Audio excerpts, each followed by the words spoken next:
don't know. Do you think people are going to be interested in listening to my navel-gazing pains and aches around terminology? I said, yeah. So, if you don't like it, you know who to go to.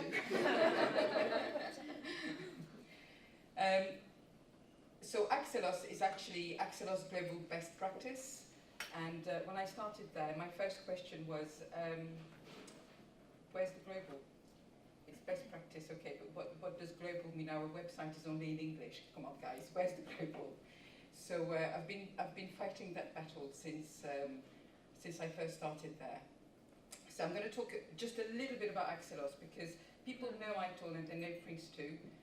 Not many people know about Brasilia, which is fine.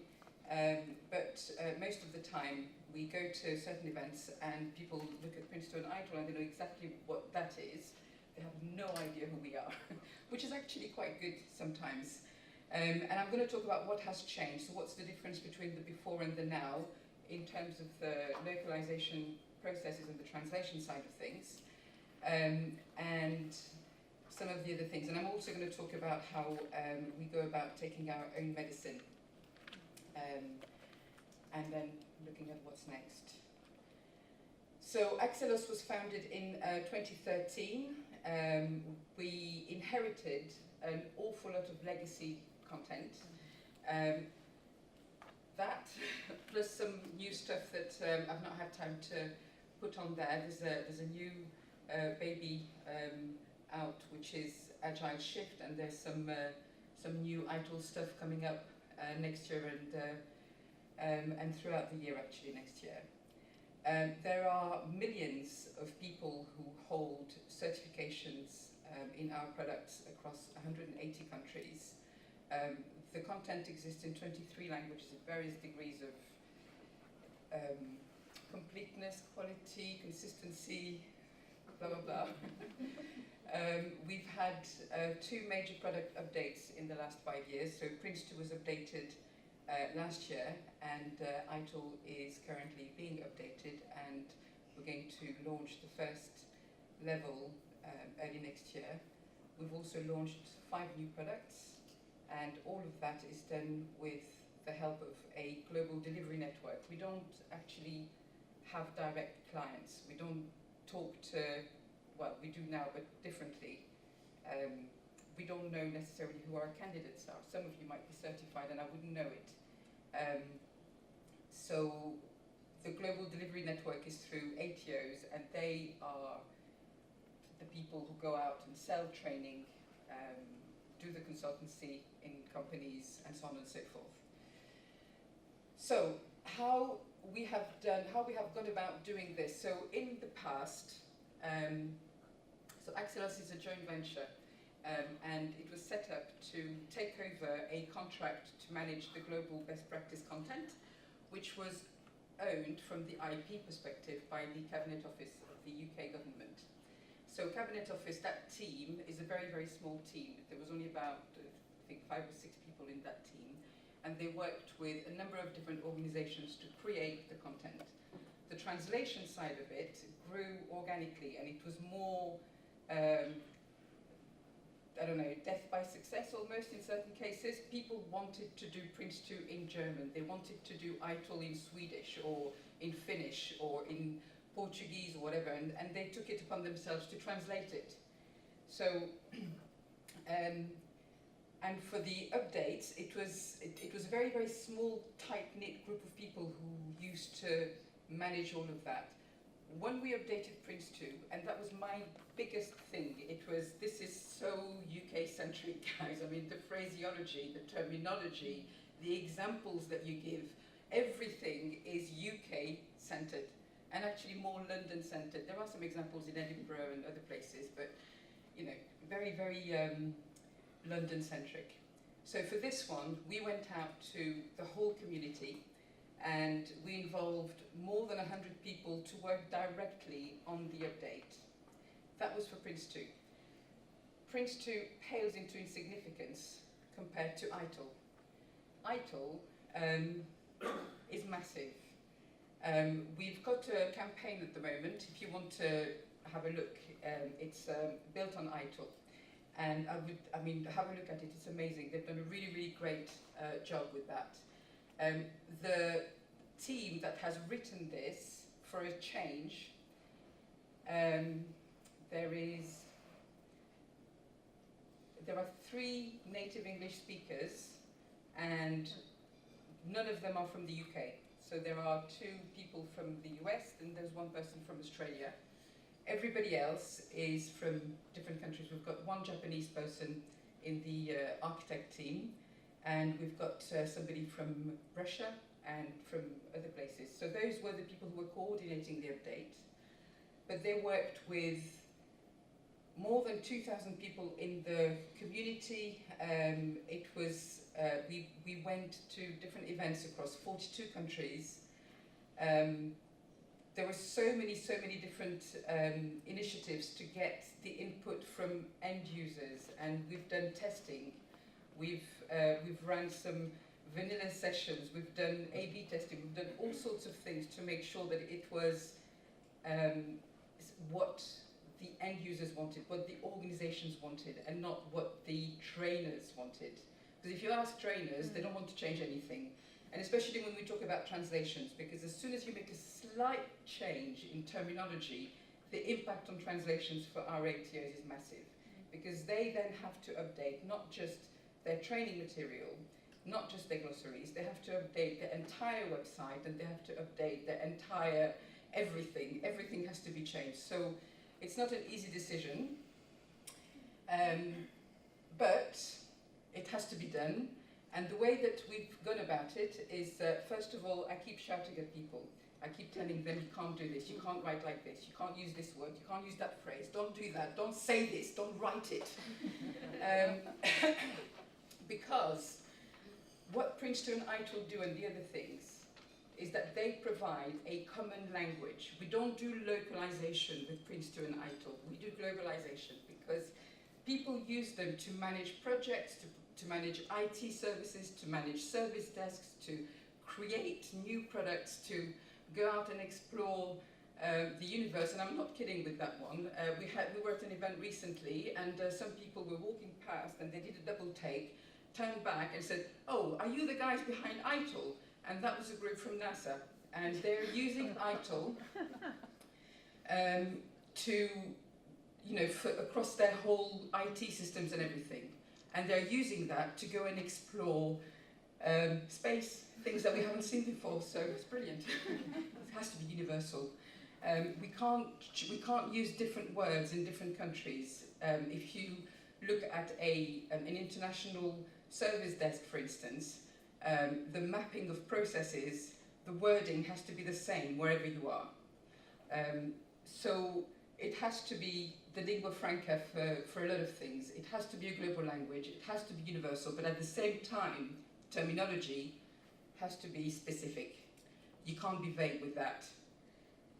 That was a hard one to get across to some people.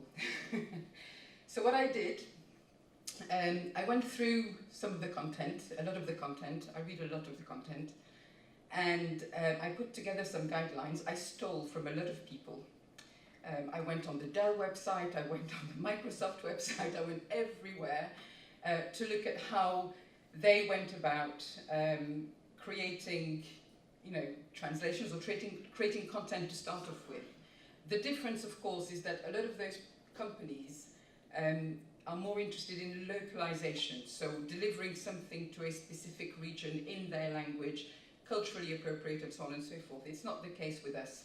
So I had to do a lot of tailoring around these guidelines, and I've asked people to get rid of some words. Things that are innocuous, and I'm not talking about processy stuff here. While. I hate that word. While I was dancing, my husband came over and said to me that while he enjoys this, he needs to go home now. It sounds like nothing, but some people love that word, and they use it everywhere, and I hate it. So it's in there. Don't use while, unless you mean during. If it's not to mean during, don't use it. Don't use M dashes all sorts of little things like that. So if they don't read it and they send me something to review, I spot it straight away, because obviously they've got their little, favourite words and phrases and things, and I go, nope, it needs to go back. I'm not reading this. It's not going for translation, so it needs to go back. So the aim, obviously, is to encourage an approach that conveys information easily and unambiguously. It's a hard, long road, this one, because obviously I can't just go in and change everything overnight. People have been using this content for decades. I can't just do that. So I need to go at it slowly but surely and try and make sure that, I don't know, the next iteration of Prince 2 reads like a breeze, I don't know, maybe. And also teaching people to write for localization so that it improves the English source. And I'm talking to the converted here, so you all know all of this and you all, bought into this, so I don't need to preach at you. This is an interesting one. I used that for something else which was completely unrelated, but it's actually quite good, because with the way that the content used to be created, it was done in this fashion. So I don't know if you know this parable of the elephant and the 7 blind men, who were asked to try and guess what it was that they were feeling and touching, and each one came up with a different item. So one of them was thought that it was a tree trunk, someone thought that it was a hose, or maybe it was a palm leaf. And in a way, if you look at some of the old content, and you go from, not many people do, by the way, but if you read a book from start to finish, you will see that different bitty approach from different authors, different perspectives, different ways of saying things. So inconsistencies. So that's what I'm trying to get rid of. And we come up with all these great concepts. So this is where we go about taking our own medicine. So this is from ITIL Practitioner, and they are great concepts. And it's not just because I mean, obviously I work there, so I'm going to say, yes, it's brilliant, blah, blah, blah. But when I read the book the first time, I thought, this is brilliant. I'm going to make sure that I ask everyone who works with us to read this book. And actually, forget about that one now. I mean, the principles are still valid and they're still being used and everything, and they will still be in the new version.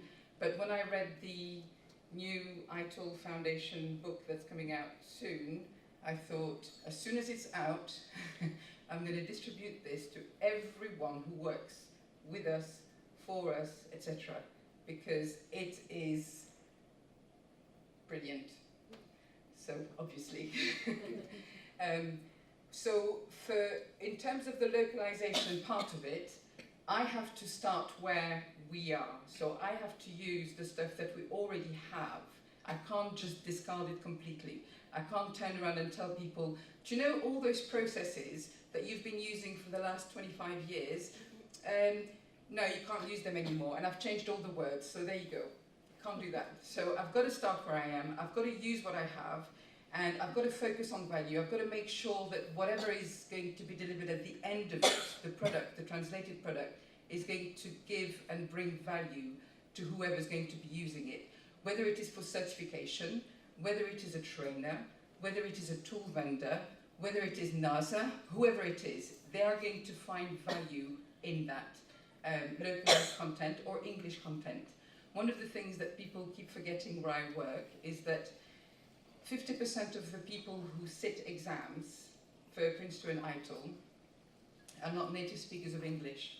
And even native speakers of English struggled, and they still do, with the exam wording. There was one question that I failed.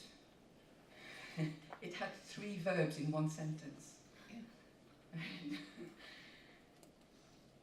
Yeah, 3 verbs. Which one is the important one? I don't know. Work holistically, obviously, so forget about the elephant, look at the whole thing, what it is that you want to do with all of this. Collaboration, keep it simple, be transparent. We've used that across the board for the ITIL update. We use this day in, day out with the localization processes. We're very transparent with what we do, both internally and externally. With our SMEs, we work with in-country reviewers, and I'm sure that if some of you also do that, you know the pain that that can be to tell someone who's supposed to be an expert that actually, no, that's not what the English means, and that word that you want to use in your language doesn't actually fit that, so we need to go back to square one and, you know, explain and try not to hurt people's feelings and da-da-da-da-da. So it's a lot of fun. I love it. And once you go from there, we're ready to go, and this is where context is everything, and you need context to create the content. You need to take into account what you have, and off you go. That's it. Thank you very much.